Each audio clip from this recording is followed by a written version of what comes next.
اعوذ باللہ من الشیطان الرجیم، بسم اللہ الرحمن الرحیم۔ تبلیغ کس کو کہتے ہیں؟ بہت ہی پیارا بیان مولانا ابراہیم دیولہ صاحب کا۔ ہمارے چینل کو لائک سبسکرائب کیجیے اور بیل آئیکن پہ کلک کریں۔ جزاک اللہ۔ موسیٰ علیہ السلام کو اللہ تعالیٰ نے حاکموں کے لیے بنایا تھا، اپنی قوم کے لیے بھی اور حکومت والوں کے لیے بھی دعوت کہ ان کو بات جا کے سمجھاؤ، ان کو زندگی کی ذمہ داری سمجھاؤ۔ ہاں، یہ فرعون ہے، یہ حامان ہے، یہ قارون ہے، یہ ملک و مال والے کہلاتے ہیں۔ دنیا کی ترقی کے دو ہی باتیں ہیں، ملک ہو اور مال ہو، عہدے ہو مال ہو، عہدے ہو مال ہو۔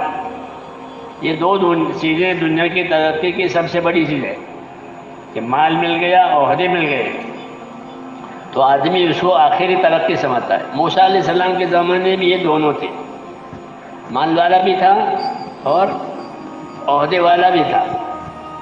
مال والا قارون تھا، مال والا قارون تھا۔ قارون کو کیا تبلیغ ہوئی؟ قارون کو کیا تبلیغ ہوئی؟ قارون کو یہ تبلیغ ہوئی کہ تو اپنی دنیا سے آخرت بنا لے۔ یہ نہیں کہا کہ تیرا مال مجھے دے دے، ایسا کہا تھا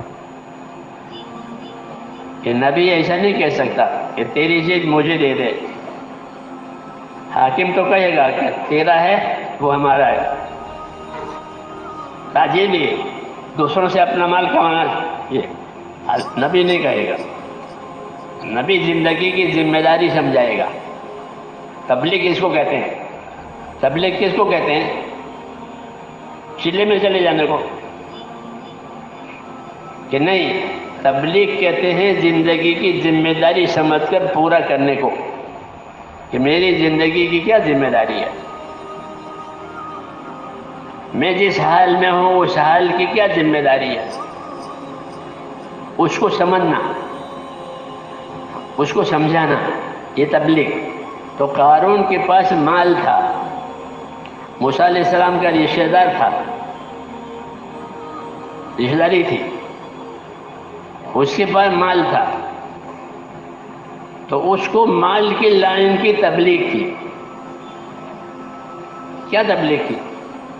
یہ تبلیغ کی کہ وَابْتَغِ فِيمَا آتَاكَ اللَّهُ الدَّارَ الْآخِرَةَ وَلَا تَنْسَ نَصِيبَكَ مِنَ الدُّنْيَا وَأَحْسِنْ كَمَا أَحْسَنَ اللَّهُ إِلَيْكَ وَلَا تَبْغِ الْفَسَادَ فِي الْأَرْضِ۔ یہ تبلیغ ہے اس کی۔ آج بھی تمام مالداروں کو یہی تبلیغ ہے، تمام مالداروں کو وہی تبلیغ ہے جو ان سے کہی گئی۔ اس لیے قرآن میں آیتیں اتاری ہے کہ مالدار ہو گئے کہ ٹھیک ہے، مالداری کا دین بناؤ۔ کہ مالداری کا کیا دین ہے؟ کہ مالداری کا دین یہ ہے کہ اپنی دنیا سے آخرت بناؤ۔ کیا بناؤ؟ اپنی دنیا سے آخرت بنا لو، اپنی دنیا سے آخرت کما لو۔ ایک بات اور بھی ہے کہ وہ غلط اعمال جو پہلے زمانے میں تھے، یہ غلط اعمال بھی ہر زمانے میں چلتے رہیں گے۔ ہاں، وہ اعمال بھی نہیں بدلتے، ہر زمانے میں وہی ہوتے ہیں۔ جیسے حاکموں کا ظلم، تو وہ ہر زمانے میں ہے۔ فرعون کا ظلم بہت زیادہ تھا، بہت زیادہ۔